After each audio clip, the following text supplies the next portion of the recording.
Morning class 7th. Here is Kaushalya Rajpurohit, your social science teacher, and today we are going to discuss chapter 3, the Sultanate period. The Sultanate period starts from 12,006 and its end till 1526. This period is known as the Age of Delhi Sultanate. Delhi was the capital of sultans who conquered a large part of Indian subcontinent. Sources.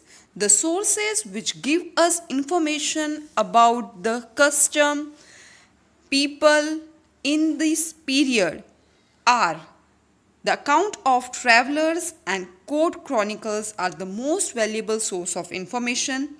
Ibn Battuta and Marco Polo visited India and wrote about the condition during that time. GHIYAS-UD-DIN Barani, Shams-i-Siraj Afif and Minhaj-us-Siraj has detailed account of the court proceedings. They have also gave a detail about the personal and public life of the sultans. Even the coins, inscriptions, monuments were also important source of information of the Sultanate period. Delhi Sultanate. Now Delhi Sultanate have 5 important dynasties, right?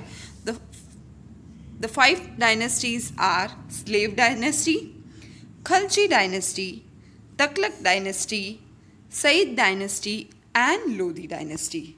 Today we will be discussing Slave Dynasty and KHALJI Dynasty. Slave Dynasty. The ruler of these dynasties were called slaves or Mamluk Sultans. Actually, Mamluk is an Arabic word which means own. Iltutmish and Balban were the slaves of QUTB AIBAK, who himself was a slave of Muhammad Ghori, right? So, slave dynasty are the rulers which were slaves of the different kings, and then after the death of the king or the ruler, they become independent and just started ruling the Delhi Sultanate. So, the most important ruler of slave dynasty was QUTB AIBAK, who ruled between 12,006 to 1210. He was the first ruler of the dynasty. Muhammad Ghori had left him in charge of the territories he had conquered in India, right? So we have studied in our last chapter that after conquering some parts of India, right, Muhammad Ghori went back to Afghanistan, leaving his in charge. So his in charge was QUTB AIBAK. After Ghori's death, he became independent ruler. QUTB was kind-hearted and generous person. He was also known as Lakhbakhsh or a giver of lakhs because of he gave away a lot of wealth as a charity, right? So he was a very kind-hearted person. After QUTB AIBAK, the next ruler in slave dynasty is Shams-ud-Din Iltutmish, who ruled between 1211 to 1236. QUTB was succeeded by Iltutmish. Iltutmish is considered to be a real founder of the Sultanate. He was very powerful leader. Iltutmish faced many problems but dealt with them very, very strongly. He put down the rebels within the empire. He also protected the empire from northwest frontier of the Sultan against the possible Mongol invasion. Iltutmish had many sons but considered none of them capable enough of being his successor. So he has many sons but he didn't consider them capable of ruling or succeeding him. So he decided to make his daughter RAZIYA Sultan of Delhi. The nobles were unhappy with the choice because they didn't want a woman to rule the Delhi Sultanate. Razia Sultan regime was short and full of problem. She reigned between 1236 to 1240. As we all know that the nobles were not in support of Razia Sultana. The nobles opposed her because they hated taking orders from a woman. They did not like Razia for taking decisions without consulting them. They plotted and deposed her in 1240. Soon afterwards, she died. After the death of Razia, till the accession of Balban, many kings came to the throne. The next important ruler of slave dynasty is GHIYAS-UD-DIN Balban, who reigned between 1266 to 1286. Balban was the most powerful ruler of slave dynasty after Iltutmish. He had been an important noble since the reign of Iltutmish. Balban reorganized and strengthened the army. He fought against the local rulers and defeated many of them. He also guarded the northwestern borders against the Mongol raids.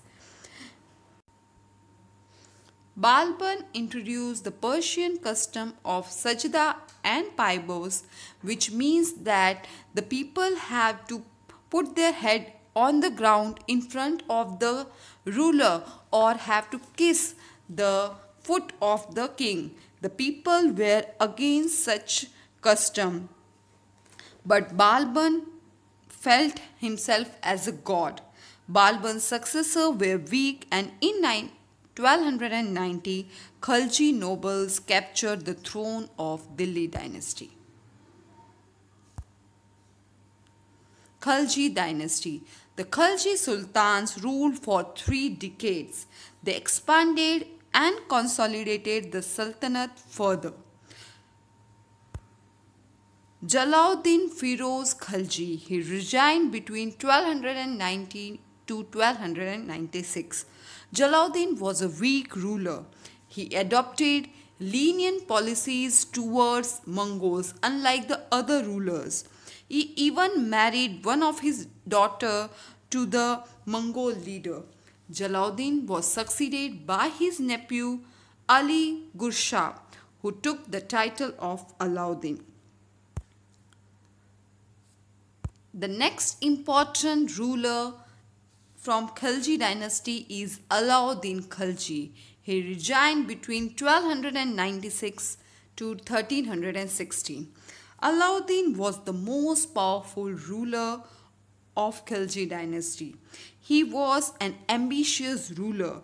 Soon after coming to power, he set about his goal of establishing an all-India empire.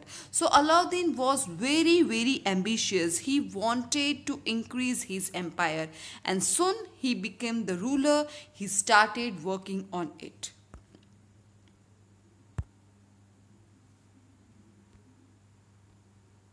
Expansion of the empire. Alauddin Khilji conquered Gujarat and Malwa. This gave him control over the western seaports. Between 1301 to 1303, he campaigned in Rajasthan and captured Ranthambore and Chittor. He had a trusted general named Malik Kafur. He sent him to the South India, and Malik Kafur defeated Yadavas, Kakatiyas, Hoysalas and Pandyas. Right? So he was trying to expand his empire, and towards the end of his reign, his empire was as large as that of King Ashoka. Right? So he was continuously conquering different states, and at the end his empire was big enough, as large as that of King Ashoka.